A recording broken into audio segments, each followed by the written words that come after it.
MDH ಜನ ಮಸಾಲಾ. ಈಗ ಕಡಲೆ ಇರಲಿ, ಹಲಸಂಡೆ ಬೀಜ, ಕಪ್ಪು ಕಡಲೆ ಅಥವಾ ಬಿಳಿ ಕಡಲೆ, ಎಲ್ಲವೂ ಸ್ವಾದಿಷ್ಟವಾಗುತ್ತೆ. ಮತಗಳ್ಳತನ ಮಾಡಿ ಬಿಜೆಪಿ ಅಧಿಕಾರಕ್ಕೆ ಬಂದಿದೆ ಅಂತ ಸಿಎಂ ವಾಗ್ದಾಳಿ. 2028ರಲ್ಲಿ ಕಾಂಗ್ರೆಸ್ 150 ಸೀಟ್ಗಳನ್ನು ಗೆಲ್ಲುತ್ತೆ ಎಂದ ಜಮೀರ್. 2028ರಲ್ಲಿ ಮತ್ತೆ ನಾವು ಅಧಿಕಾರಕ್ಕೆ ಬರ್ತೇವೆಂದ ಡಿಕೆ. ಎಲ್ಲಾ ಮುಸ್ಲಿಮರನ್ನ ಒಂದೇ ಚೌಕಟ್ಟಿಗೆ ತರಬಾರದು ಎಂದ ಮೋಹನ್ ಭಾಗವತ್. ಇದೆಲ್ಲವನ್ನು ನೋಡೋಣ ರಾಜಕೀಯ ನ್ಯೂಸ್ ಟಾಪ್ 9ನಲ್ಲಿ. ಬಿಜೆಪಿಗರು ಸುಳ್ಳಿನ ಸರದಾರರು, ಅವರ ಮನೆ ದೇವರು ಸುಳ್ಳು ಅಂತ ಸಿಎಂ ಸಿದ್ದರಾಮಯ್ಯ ವಾಗ್ದಾಳಿ ನಡೆಸಿದ್ದಾರೆ. ವಿಜಯನಗರ ಜಿಲ್ಲೆ ಕೂಡ್ಲಿಗಿಯಲ್ಲಿ ಮಾತನಾಡಿದ ಅವರು, ಬಿಜೆಪಿಗರು ನಾನಾ ರಾಜ್ಯದಲ್ಲಿ ಮತಗಳ್ಳತನ ಮಾಡಿದ್ದಾರೆ. ಮತಗಳ್ಳತನ ಮಾಡಿ ಬಿಜೆಪಿ ಅಧಿಕಾರಕ್ಕೆ ಬಂದಿದೆ. ಅವರಿಗೆ ಮಾನ ಮರ್ಯಾದೆ ಇಲ್ಲ. ಮಾನ ಮರ್ಯಾದೆ ಇದ್ರೆ ರಾಜೀನಾಮೆ ಕೊಟ್ಟು ಹೋಗಿ ಅಂತ ಆಕ್ರೋಶ ವ್ಯಕ್ತಪಡಿಸಿದ್ದಾರೆ. ಸುಳ್ಳಿನ ಸರದಾರರು, ಅವರ ಮನೆ ದೇವರೇ ಸುಳ್ಳು. ನಾನು ನಿನ್ನೆ DK ಶಿವಕುಮಾರ್ ಅವರು ಮಾಧ್ಯಮದವರಿಗೆ ಸುದ್ದಿಗೋಷ್ಠಿಯನ್ನು ಮಾಡಿ ಹೇಳಿದ್ರು, ಇವತ್ತೇನಾದ್ರೂ ಕೇಂದ್ರದಲ್ಲಿ ಅಧಿಕಾರಕ್ಕೆ ಬಂದಿದ್ರೆ, ರಾಜ್ಯಗಳಲ್ಲಿ ಅಧಿಕಾರಕ್ಕೆ ಬಂದಿದ್ರೆ ಮತಗಳ್ಳತನ ಮಾಡಿ ಅಧಿಕಾರಕ್ಕೆ ಬಂದಿರೋದು. 2028ರಲ್ಲೂ ಕಾಂಗ್ರೆಸ್ ಅಧಿಕಾರಕ್ಕೆ ಬರುವುದು ಖಚಿತ ಅಂತ ಸಚಿವ ಜಮೀರ್ ಅಹಮದ್ ಖಾನ್ ವಿಶ್ವಾಸ ವ್ಯಕ್ತಪಡಿಸಿದ್ದಾರೆ. ವಿಜಯನಗರ ಜಿಲ್ಲೆ ಕೂಡ್ಲಿಗಿಯಲ್ಲಿ ಮಾತನಾಡಿದ ಅವರು, 2028ರಲ್ಲಿ ಕಾಂಗ್ರೆಸ್ ಪಕ್ಷಕ್ಕೆ 150 ಸೀಟ್ಗಳು ಬರುತ್ತೆ. ನಮ್ಮ ಸರ್ಕಾರ ಇನ್ನೂ 2.5 ವರ್ಷ ಅಧಿಕಾರದಲ್ಲಿ ಇರುತ್ತೆ. ಮುಂದೇನು ನಮ್ಮ ಪಕ್ಷಕ್ಕೆ ಆಶೀರ್ವಾದ ಮಾಡಬೇಕು ಅಂತಂದ್ರು. ಈ ಜನಸಾಗರ ನೋಡಿದ್ರೆ 2028ರಲ್ಲಿ ತಿರ್ಗಾ ಕಾಂಗ್ರೆಸ್ ಸರ್ಕಾರ ಬರೋದು ಖಚಿತ. ಇವತ್ತೇನು 139 ಸೀಟ್ ಇದೀವಿ, 150 ಸೀಟ್ ನಾವು ಬರ್ತೀವಿ ಅಂತ. 2028ರಲ್ಲಿ ಮತ್ತೆ ನಾವು ಅಧಿಕಾರಕ್ಕೆ ಬರುತ್ತೇವೆ ಅಂತ DCM DK ಶಿವಕುಮಾರ್ ಹೇಳಿದ್ದಾರೆ. ವಿಜಯನಗರ ಜಿಲ್ಲೆ ಕೂಡ್ಲಿಗಿಯಲ್ಲಿ ಮಾತನಾಡಿದ ಅವರು, ಈ ದೇಶದ ಇತಿಹಾಸದಲ್ಲಿ ಗ್ಯಾರಂಟಿಯನ್ನ ಎಲ್ಲರೂ ಟೀಕಿಸ್ತಾ ಇದ್ರು. ಎಲ್ಲ ರಾಜ್ಯಗಳು ಕಾಪಿ ಮಾಡಿಕೊಂಡು ಜನರ ಬಗ್ಗೆ ಕಾಳಜಿ ಮಾಡ್ತಿದ್ದಾರೆ. ಕಾಂಗ್ರೆಸ್ ಪಕ್ಷ ಈ ದೇಶಕ್ಕೆ ಮಾದರಿಯಾಗಿದೆ. ಮುಂದಿನ ದಿನದಲ್ಲಿ ಇದಕ್ಕಿಂತ ಉತ್ತಮ ಆಡಳಿತ ನೀಡುತ್ತೇವೆ ಅಂತಂದ್ರು. ಕರ್ನಾಟಕ ರಾಜ್ಯದಲ್ಲಿ ನಾವು ಕೊಟ್ಟಂತ ಗ್ಯಾರಂಟಿಯನ್ನ ವಿರೋಧ ಪಾರ್ಟಿಯವರು ಟೀಕೆ ಮಾಡ್ತಿದ್ರು, ಮೋದಿಯವರು ಟೀಕೆ ಮಾಡ್ತಾ ಇದ್ರು. ಈಗ ನೀವು ಯಾವುದೇ ಸರ್ಕಾರ ತೆಗೆದುಕೊಳ್ಳಿ, ಹರಿಯಾಣಕ್ಕೆ ಹೋಗಿ, ಮಹಾರಾಷ್ಟ್ರಕ್ಕೆ ಹೋಗಿ, ಬೇರೆ ಉತ್ತರ ಪ್ರದೇಶಕ್ಕೆ ಹೋಗಿ, ಬೇರೆ ಯಾವುದೇ ರಾಜ್ಯ ಬಿಹಾರ್ಗೆ ಹೋಗಿ, ಎಲ್ಲ ರಾಜ್ಯಗಳಿಗೆ ಹೋಗಿ ಕಾಂಗ್ರೆಸ್ ಕೊಟ್ಟಂತ ಗ್ಯಾರಂಟಿನ ಕಾಪಿ ಮಾಡಿಕೊಂಡು ಇವತ್ತು ಅವರು ಗ್ಯಾರಂಟಿಯನ್ನು ಕೊಟ್ಟು ಜನರ ಬದುಕಿನ ಬಗ್ಗೆ ಚಿಂತೆಯನ್ನು ಮಾಡ್ತಾ ಇದ್ದಾರೆ. ದೇಶದಲ್ಲಿ ಬಹುತೇಕ ರಾಜ್ಯದಲ್ಲಿ ಬಿಜೆಪಿ ಸರ್ಕಾರ ಇದೆ. ಆದರೆ ತಲಾದಾಯ ನೋಡಿದ್ರೆ ಆಫ್ರಿಕಾಗಿಂತ ಕಡಿಮೆ ಇದೆ ಅಂತ ಸಚಿವ ಸಂತೋಷ್ ಲಾಡ್ ಹೇಳಿದ್ದಾರೆ. ವಿಜಯನಗರ ಜಿಲ್ಲೆ ಕೂಡ್ಲಿಗಿಯಲ್ಲಿ ಇಂದು ಮಾತನಾಡಿದ ಅವರು, ಮೋದಿ ಸರ್ಕಾರ ಪರ ಕ್ಯಾಪಿಟಲ್ ಎಕಾನಮಿ ಆಗಿದೆ ಅಂತ ಲಾರ್ಡ್ ವಾಗ್ದಾಳಿ ನಡೆಸಿದ್ರು.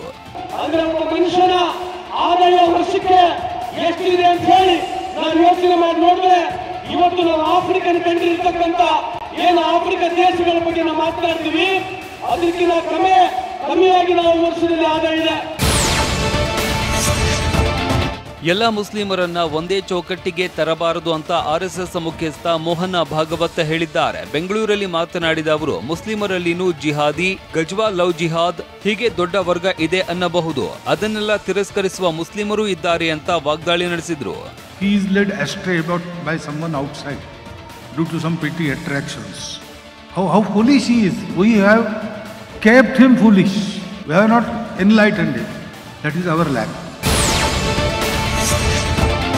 ಕೇವಲ RSS ಅಂತ ನಾವು ಹೇಳಿಲ್ಲ ಅಂತ ಸಿಎಂ ಸಿದ್ದರಾಮಯ್ಯ ಹೇಳಿದ್ದಾರೆ. ವಿಜಯನಗರ ಜಿಲ್ಲೆ ಹರಪನಹಳ್ಳಿಯಲ್ಲಿ ಮಾತನಾಡಿದ ಅವರು, ನಾವು ಎಲ್ಲ ಸಂಸ್ಥೆಗಳು ಅಂತ ಹೇಳಿರೋದು, ಅವರು ಆ ರೀತಿ ಅರ್ಥ ಮಾಡಿಕೊಂಡರೆ ಹೇಗೆ ಹೇಳೋದು ಅಂತಂದ್ರು. ನಾವು ಹೇಳಿರೋದು RSS ಅಂತ ಹೇಳಿಲ್ಲ, ಎನಿ ಆರ್ಗನೈಸೇಷನ್ ಅವರು ಪರ್ಮಿಷನ್ ತಗೊಂಡು ಮಾಡಬೇಕು ಜಿಲ್ಲಾಧಿಕಾರಿಗಳ ಹತ್ರ ಅಂತ ಹೇಳಿದ್ದೀವಿ. ಅದನ್ನು ಬಿಟ್ಟರೆ RSS ಅಂತ ಸ್ಪೆಸಿಫಿಕ್ ಆಗಿ ಹೇಳಿಲ್ಲ. ಸ್ವಯಂ ಸೇವಕರ ದೇಣಿಗೆ ಮೂಲಕ RSS ಕೆಲಸ ಮಾಡ್ತಾ ಇದೆ ಎಂಬ ಮೋಹನ್ ಭಾಗವತ್ ಹೇಳಿಕೆ ಬಗ್ಗೆ ಸಚಿವ ಪ್ರಿಯಾಂಕ್ ಖರ್ಗೆ ತಿರುಗೇಟು ನೀಡಿದ್ದಾರೆ. ಎಕ್ಸ್ ಖಾತೆಯಲ್ಲಿ ಪೋಸ್ಟ್ ಮಾಡಿದ್ದು, ಈ ಸ್ವಯಂ ಸೇವಕರು ಯಾರು, ಹೇಗೆ ಗುರುತಿಸಲಾಗುತ್ತದೆ, ನೀಡಲಾದ ದೇಣಿಗೆಗಳ ಪ್ರಮಾಣ ಮತ್ತು ಸ್ವರೂಪ ಏನು, ಈ ಕೊಡುಗೆಗಳನ್ನು ಯಾವ ಕಾರ್ಯವಿಧಾನಗಳು ಅಥವಾ ಯಾವ ಮಾರ್ಗಗಳ ಮೂಲಕ ಕೊಡುಗೆ ಸ್ವೀಕರಿಸಲಾಗುತ್ತೆ ಅಂತ ಪ್ರಿಯಾಂಕ್ ಖರ್ಗೆ ಪ್ರಶ್ನಿಸಿದ್ದಾರೆ.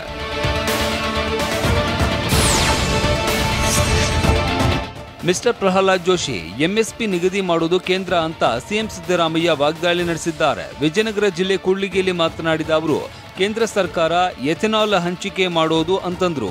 ಇನ್ನು ವಿಜಯೇಂದ್ರ ಬಿಎಸ್ವೈ ಮಗನಾಗಿ ರೈತರ ಬಳಿ ಹೋಗಿದ್ದಂತೆ, ಪ್ರತಿಭಟನೆಗೆ ಹೋಗಿಲ್ವಂತೆ, ಅಲ್ಲೇ ಮಲಗಿದ್ರು, ಹುಟ್ಟುಹಬ್ಬ ಆಚರಿಸಿ ನಾಟಕ ಮಾಡಿದ್ರು ಅಂತ ಸಿಎಂ ಪ್ರಶ್ನಿಸಿದ್ದಾರೆ.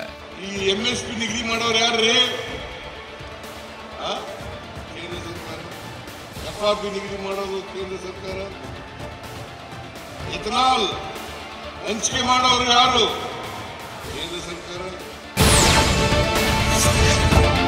ಅಬಕಾರಿ ಸಚಿವ ಆರ್.ಬಿ. ತಿಮ್ಮಾಪುರ ನೇತೃತ್ವದ ರೈತರ ಸಭೆ ವಿಫಲವಾಗಿದೆ. ಬಾಗಲಕೋಟೆ ಜಿಲ್ಲೆ ಮುಧೋಳ ಪ್ರವಾಸಿ ಮಂದಿರದಲ್ಲಿ ಸಭೆ ನಡೆಯಿತು. ಪ್ರತಿ ಟನ್ ಕಬ್ಬಿಗೆ 3,500 ರೂಪಾಯಿ ಕೊಡಬೇಕು ಅಂತ ರೈತರು ಪಟ್ಟು ಹಿಡಿದಿದ್ರು. ಆದರೆ ಸಿಎಂ ಘೋಷಿಸಿದ ಬೆಲೆ ಒಪ್ಪಿಕೊಳ್ಳಿ ಅಂತ ಸಚಿವ ತಿಮ್ಮಾಪುರ ಮನವಿ ಮಾಡಿದ್ರು. ಆದರೆ ರೈತರು ಸಿಎಂ ಸಿದ್ದರಾಮಯ್ಯ ಘೋಷಿಸಿದ ದರ ಒಪ್ಪಲಿಲ್ಲ. ಜಿಲ್ಲಾ ಉಸ್ತುವಾರಿ ಸಚಿವರು ಕಾರ್ಖಾನೆ ಮಾಲೀಕರ ಸಭೆ ನಂತರ ಮುಂದಿನ ನಿರ್ಣಯ ತೆಗೆದುಕೊಳ್ಳುತ್ತೇವೆ ಅಂತ ರೈತರು ಎಚ್ಚರಿಕೆ ನೀಡಿದ್ದಾರೆ. ವಾಹ್, ಯಾಕೆ ಈಗ ಬಂತ ಸ್ವಾದ? ಖಂಡಿತ ಈಗ ಬಂತು ಅಸಲಿ ಸ್ವಾದ. MDH chunky chaat masala life ಅಲ್ಲಿ ಅಸಲಿ ಸ್ವಾದ ತರುತ್ತೆ. ಅಸಲಿ ಮಸಾಲ, ಎಸ್ ಎಸ್ MDH.